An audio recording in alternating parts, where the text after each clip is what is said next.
ஏட்டில் நிறைந்தாய்.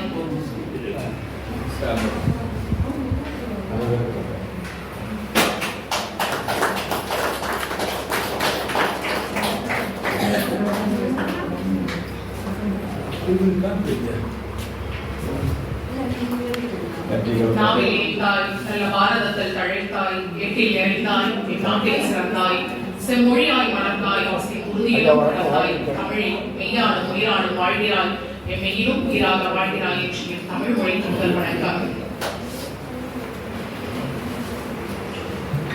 இங்கு கூடியிருக்கக்கூடிய பெரியோர்களுக்கும் என் அருமை மாணவ செல்வங்களுக்கும் அவர்களுடைய பெற்றோர்களுக்கும் ஆசிரியர்களுக்கும் என்னுடைய பணிவான வணக்கத்தை தெரிவித்து இன்றைய திருக்குறளின் அதிகாரத்தில் மானம் என்ற அதிகாரத்தை எனக்கு வழங்கியிருக்கின்றார்கள். அதாவது மானம் அப்படிங்கிற திருக்குறளை நாம் பார்ப்பதற்கு முன்பு மானம் என்ற சொல் எந்தெந்த வழியில் வந்திருக்கின்றது என்பதை நாம் தெரிந்து கொள்வோம். மானம் என்ற சொல் நிலையை கூறுவது அப்படின்னு சொல்றாங்க. அதாவது அறிவியல் முறைப்படி பார்த்தால் அளக்கும் கருவி அப்படின்னு சொல்றாங்க. அதாவது என்னன்னு பார்த்தோம்னா மானி, வெப்பமானி அப்படிங்கிற ஒரு கருவி அப்படின்னு சொல்லலாம் சொல்றாங்க. அதாவது உலகத்தில் நிலைத்து இருக்கக்கூடிய நிற்றலை உணர்த்துவது அப்படின்னு, அதாவது தன் நிலையிலிருந்து குறைவுபடாமல் இருப்பது அப்படின்னு சொல்றாங்க. அதுக்கப்புறம் பார்த்தோம்னா மானம் என்ற சொல் பெருமை அப்படிங்கிற ஒரு பொருள் எல்லாம் வழங்குறாங்க. மானம் என்பது ஆழமான மதிப்பு கோட்பாடு அப்படின்னு. அதாவது இந்த மான அதிகாரத்தில் ஒரு 3 முக்கிய கருத்துக்கள் என்னென்ன இருக்கு அப்படின்னு பார்த்தோம்னா, மதிப்பு கெடாமல் இருப்பது, தன்னுடைய மதிப்பிலிருந்து கெடாமல், தன்னுடைய பண்பு நலன்களிலிருந்து கெடாமல் இருப்பது, வாழ்தல் பற்றி, அதாவது மனித வாழ்க்கையை பற்றி கூறுவது, அதாவது மானமா உயிரா அப்படின்னு சொன்னோம்னா உயிர் தான் பெருசு, மானம் தான் பெருசு அப்படிங்கிறது எல்லாத்தையும் தாண்டி ஒழுக்கத்தோடையும் பண்பு நலன்களோடும் மானத்தோடு வாழ வேண்டும் அப்படிங்கிற நிலை வருகையில் மானம் காப்பதற்கு ஒரு வாழ்வை துறப்பது பற்றியும் கூறுவதாகும். அதாவது மானமாவது எக்காலத்திலும் தம்முடைய நிலையிலிருந்து திரியாமல் இருப்பது, அதாவது மாறாமல் இருப்பது, தமது தன்மை குன்றாமல் இருப்பது. தன்னுடைய தன்மை என்றால் பண்பு நலன்கள், அதுக்கப்புறம் அறிவு ஒழுக்கங்கள், இது எல்லாமே குன்றாமல் இருப்பது. இகழ்வார் மாட்டு செல்லாமல் இருப்பது. அதை செல்லாமல் இருப்பது அப்படின்னு சொன்னோம்னா என்ன அப்படின்னா, தன்னுடைய நிலையிலிருந்து, தன்னுடைய பண்பு நலன்களிலிருந்து யாரிடமும் கீழே சென்று தன்னுடைய நிலையிலிருந்து மாறுபடாமல் இருப்பது. பொறாமை, இந்த 3 வகையுமே நாம செய்யக்கூடாது அப்படின்னு சொல்றது. இந்த அதிகாரத்துல இதை எல்லாமே திருவள்ளுவர் சொல்லிட்டே வந்துருக்காரு. அடுத்ததான் சொல்ல போனோம்னா மானம் என்பது அளவு என்று கூறுதல் உண்டு. முதல்ல மானம் என்பது ஒரு என்ன சொல்லியிருக்காங்கன்னா, மானம் அப்படிங்கிறது ஒரு நிலை அப்படின்னு சொன்னாங்க. அதுக்கப்புறம் அளவு என்று கூறுதல் உண்டு சொல்லியிருக்காங்க. அதாவது என்னன்னா, நெல், உளுந்து இந்த மாதிரி அளத்தற்கு பயன்படக்கூடிய ஒரு கருவி அப்படின்னு, ஒரு பொருள் அப்படின்னு சொல்றாங்க. அதாவது இந்த மானம் அப்படிங்கிறது அந்த அளவு அளக்கிறதுக்கான ஒரு மரக்கால் பொருள் அப்படின்னு சொல்லியிருக்காங்க.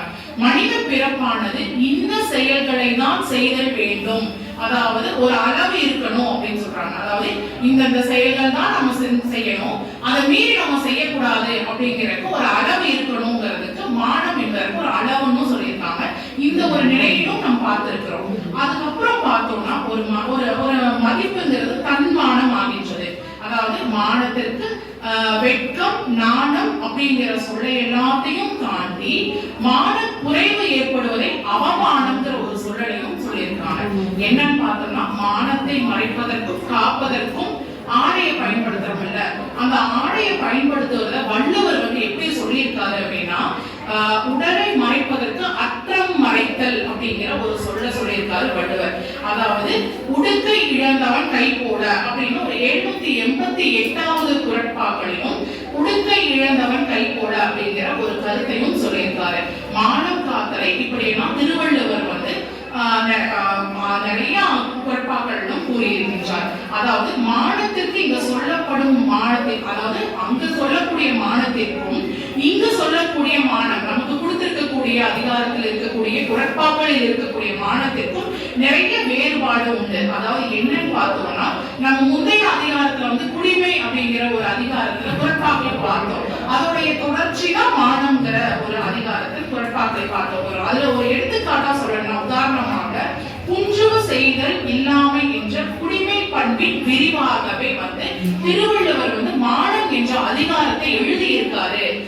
சொல்லி சொல்றாங்க. அதாவது இந்த காலகட்டத்தை பொறுத்த அளவுக்கு பார்த்தோம்னா உணவு தேடல் மனிதர்களுக்குள்ள இருக்கக்கூடிய நிறைய விஷயங்கள்ல உணவு தேடல் ஒன்று அத்தியாவசியமா இருக்கு. இணை விளைச்சு அப்படின்னா அதாவது புணர்ச்சி, அதாவது உடல் உறவு, அதாவது உணவு தேடல், இணை விளைச்சு, பகையிடமிருந்து தன்னை தற்காத்துக் கொள்ளுதல்.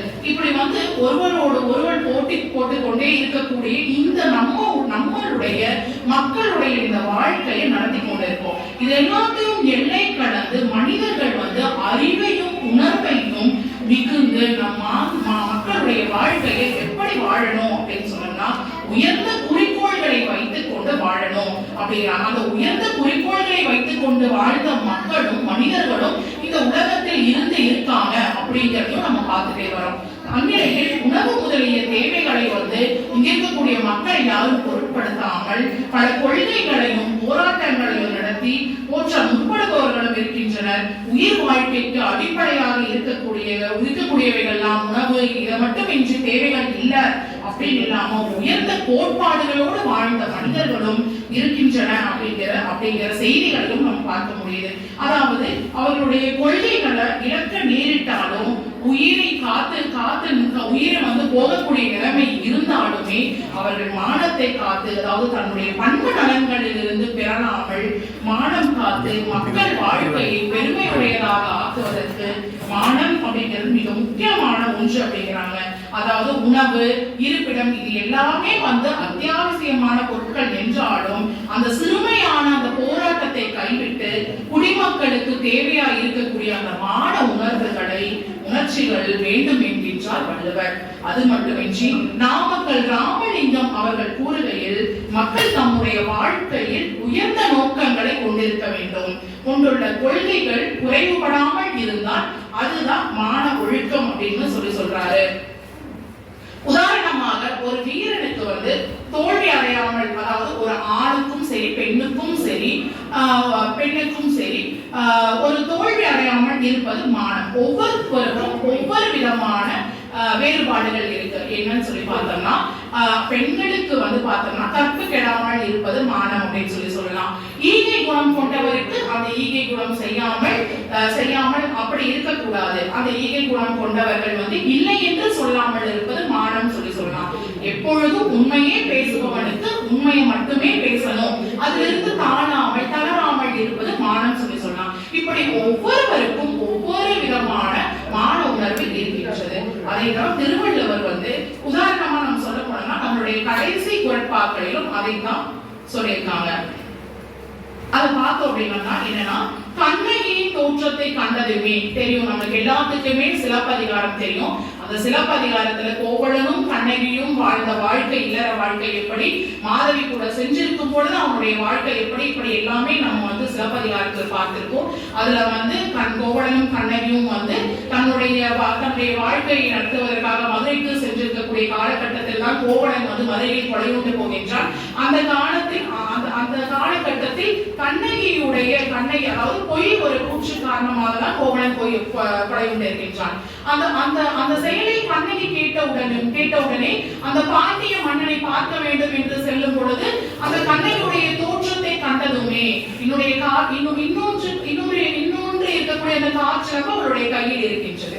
அதை கண்ணகியின் தோற்றத்தை கண்டதுமே அந்த பாண்டியன் நெடுஞ்செழியன் தான் தவறுதான் செய்திருக்கின்றோம் என்று நினைக்கின்றான். நினைத்தவுடன் அவருடைய அந்த இன்னொரு காற்றலமையும் உடைத்து காட்டும் பொழுது அது தாம் தவறாக நாம் தீர்ப்பை வழங்கிவிட்டோம் என்று அந்த இடத்தில் பாண்டிய நெடுஞ்செழியன் உயிர் விடுகின்றான். அது அவனுடைய ஆட்சிக்கான மானம் அப்படின்னு. இன்னொரு விஷயம் சொல்ல போனோம்னா, அதாவது என்னன்னா, சேரமான் கணைக்கால் இருமுறையும் சோழன் செங்கணனோடு போரில் தோல்வி அடைந்த போது தன்னுடைய அந்த சோழனை சேரனை போரில சிறையில் இருக்கும் பொழுது அவன் மிகுதியான நீர் வேட்கை, அதாவது தண்ணி வேணும் அப்படின்னு எதிர்பார்த்துட்டு இருக்கும் போது தண்ணி காலம் தாழ்ந்து அங்க இருக்கக்கூடியவர்கள் தரும் பொழுது அவனுக்கு நம்ம எப்படியெல்லாம் வாழ்ந்திருக்கோம் அப்படிங்கறது எல்லாத்தையும் தாண்டி இது காலம் தாழ்ந்து கிடைச்சிருக்கு அப்படின்னு சொல்லிட்டு அவன் தண்ணி கூட குடிக்காம உயிர் நீத்து போகின்றான். இது அவனுடைய மானம். இப்படி ஒவ்வொரு இடத்திலும் நம்மளுடைய முன்னோர்கள் மானம் காத்து இதெல்லாம் தான் மானம். இது அதாவது வாழ்க்கை இப்படித்தான் வாழ வேண்டும் அப்படிங்கிற சில செய்திகளை எல்லாம் நமக்கு சொல்லிக் கொண்டுதான் சென்றிருக்கின்றார்கள். அந்த அத்தனையுமே நாம் கடைபிடிக்க வேண்டும் என்பதையும் வேண்டும் நான் இது கூறிக்கொள்கின்றேன். அது மட்டுமின்றி எனக்கு கொடுத்த திருக்குறளில் இன்றி அமையா சிறப்பின ஆகியும் குன்ற வருப விடல், அதாவது இவற்றை செய்யாவிட்டால் நாம் வாழ முடியாது. அதாவது அப்படியெல்லாம் இல்ல, நமக்கு என்ன செயல்களை நம்ம செய்யணும், நல்ல செயல்கள் என்ன இருக்கு, முதன்மை வாய்ந்த செயல்கள் என்ன, நம்மளுடைய குடிப்பெருமையை காப்பதற்கான செயல்கள் என்ன, நம்மளுடைய தலைமுறையை நல்ல வழியில் செய்வதற்கான செயல்கள் என்ன, அப்படிங்கிற எல்லாத்தையுமே நம்ம சிறப்பாக செய்ய வேண்டும். இழி செயல்களை செய்யக்கூடாது. அப்படி செய்தால் நமக்கு இருக்கக்கூடிய அந்த மானமானது, அந்த பண்பானது கெட்டுவிடும் என்கின்றார். சீரினும் சீரல்ல செய்யாரே சீரோடு பேராண்மை வேண்டுபவர், அதாவது புகழோடு புகழ் மட்டும் இல்ல, பெருமை மட்டுமல்ல, மானத்தையும் நிலைநிறுத்த வேண்டும். ஒவ்வொரு தனி மனிதனும் வாழக்கூடிய அந்த மானத்தை நாம் எப்படியெல்லாம் ஒரு மனிதன் உண்மையை பேசக்கூடியவனாக இருக்கின்றானா அந்த உண்மையை நிலைநிறுத்த வேண்டும். ஈகை செய்யக்கூடியவனாக, கொடுத்தல் பண்பை வைத்திருப்பவனாக இருக்கக்கூடியவனாக இருந்தால் கொடுத்தல் பண்பை செய்ய வேண்டும். இப்படி ஒவ்வொரு இடத்திலும் தன்னுடைய செயல்களில் இருந்து மாறாமல் இருக்க வேண்டும். அப்படி மாறாமல் இருக்கும் செயல்களை நம்மளுடைய பண்பு நலன்களிலிருந்து கெடாமல் இருக்கும். அப்படி செய்ய வேண்டும். அப்படி இல்லாமல் இழி செயல்களை செய்யக்கூடாது என்கின்றார். பெருகத்த வேண்டும் பணிகள் சிறிய சுருகத்து வேண்டும் உயர்வு, அதாவது பெருமை அளிக்கும் செல்வ காலத்தில் யாவரிடமும் தன்னிடை, அதாவது பெருமையா இருக்கக்கூடிய செல்வங்கள் நம்மளை நிறைந்திருக்கின்றன. அது நிறைந்திருக்கக்கூடிய காலகட்டத்திலும் நாம் பணிவு அப்படிங்கிற ஒரு செயலை நாம் செய்ய வேண்டும். அந்த பணிவு என்கின்ற செயல் இல்லாமல் போனா அதுவுமே நம்மளுடைய ஒழுக்க பண்பு கீழ் கொண்டு போவதாக மட்டுமல்லாமல் நம்முடைய மான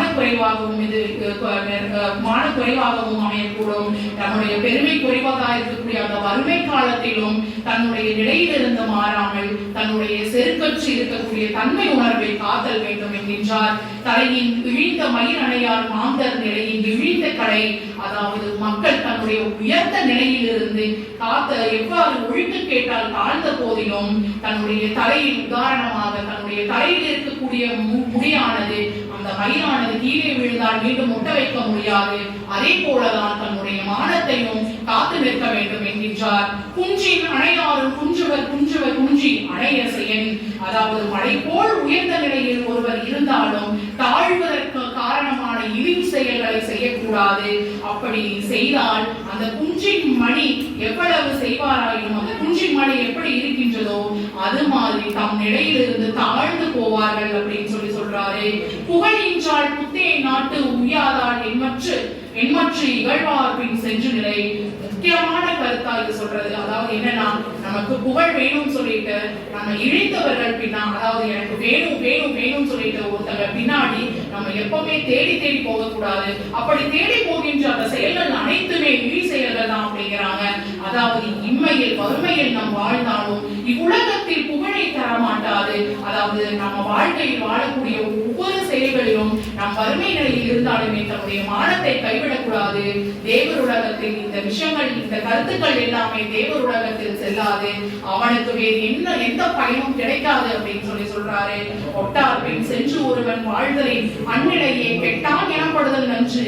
அதாவது ஒருவன் தன்னை இகழ்வார் பின் நம்மள ஒருத்த மதிக்கவே இல்ல, இந்த வாழ்க்கையில நம்ம மதிப்புக்கான உயர்வை நம்ம தான் தேடிக்கணும். அதை விட்டு எந்த ஒரு திறமையும் இல்லாம எந்த ஒரு செயல்களையும் சிறப்பாக செய்யாமல் ஒருவர் பின் ஒருவர் நாம் தேவை என்று சென்று கொண்டே இருந்தால், அதாவது அவன் நம்மை இகழ்ந்து பார்த்தாலும் இகழ்ந்து பேசினாலும் அவன் பின் செல்லக்கூடாது. அப்படி செல்லக்கூடிய வாழ்க்கை ஒருவனுடைய மானத்தை காத்து நிற்காது அப்படின்னு சொல்றாரு.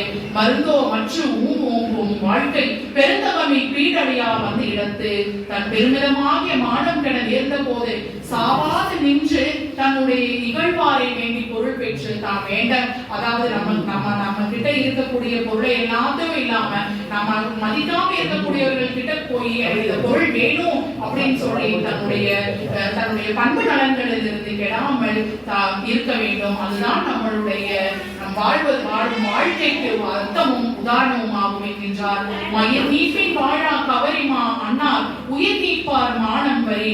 அதாவது இதற்கு உதாரணமா கவரிமானம் சொல்லுவாங்க. அந்த மானுடைய உடம்பில் இருந்து ஒரு மயிரானது விழுந்து விட்டாலும் அந்த மான் உயிர் வாழாது. அப்படிதான் தன்னுடைய மயிர் நீங்கிடும் உயிர் வாழாத கவரிமானை ஒத்த மானமுடையவர்களாக நாம் வாழ வேண்டும். அப்படி வாழக்கூடிய வாழ்க்கை தான் நாம் உயிரை விட்டு சென்றாலும் நம்முடைய பேரையும் புகழையும் நிலைநிறுத்தும் என்று சொல்கின்றார். இனிவரின் வாழாத மானமுடையார் ஒளி தொழுது ஏத்தும் உலகு. எந்த அளவுக்கு நாம் இழிவு வந்த போதும் அதை தாங்காது உடனே உயிர் நீத்த மானமுடையவர்களாக வாழ்ந்தவர்களும் இந்த உலகத்தில் இருக்கின்றனர். அப்படிப்பட்ட வாழ்க்கையை, முன்னோர்களுடைய வாழ்க்கையை நாம் பின்பற்றி நாம் சிறப்பான வாழ்க்கையை வாழ வேண்டும் என்று கூறி, இதுதான் உலகம் பேசும் என்று கூறுகின்றார் திருவள்ளுவர். இப்படிப்பட்ட வாழ்க்கையை நாம் வாழ வேண்டும். பண்பு நலன்களிலிருந்து நாம் ஒருபோதும் தவறக்கூடாது, பொய் சொல்லக்கூடாது, ஈகை பண்பு இருக்க வேண்டும், தன்னுடைய கற்பிணரையும் காக்க வேண்டும், தன்னுடைய வாயிலிருந்து வரக்கூடிய ஒவ்வொரு வார்த்தைகளும் உண்மையாக இருக்க வேண்டும். இப்படி காத்த ஒவ்வொரு தனிமனிதனிடமிருந்து காத்தக்கூடிய ஒவ்வொரு பண்பு நலன்களும் தன்னுடைய மானத்தை நிலைநிறுத்தும். அது மட்டும் இன்று நம்முடைய எதிர்காலமும் அதை பேசும் என்று கூறுகின்றார். அப்படி பேசிய மன்னர்களும் சரி, வாழ்ந்த மனிதர்களும் சரி, இன்று வரை நாம் பேசிக் கொண்டுதான் இருக்கின்றோம். அதனால் நம் மானத்தை ஒருபோதும் கைவிடக் கூடாது.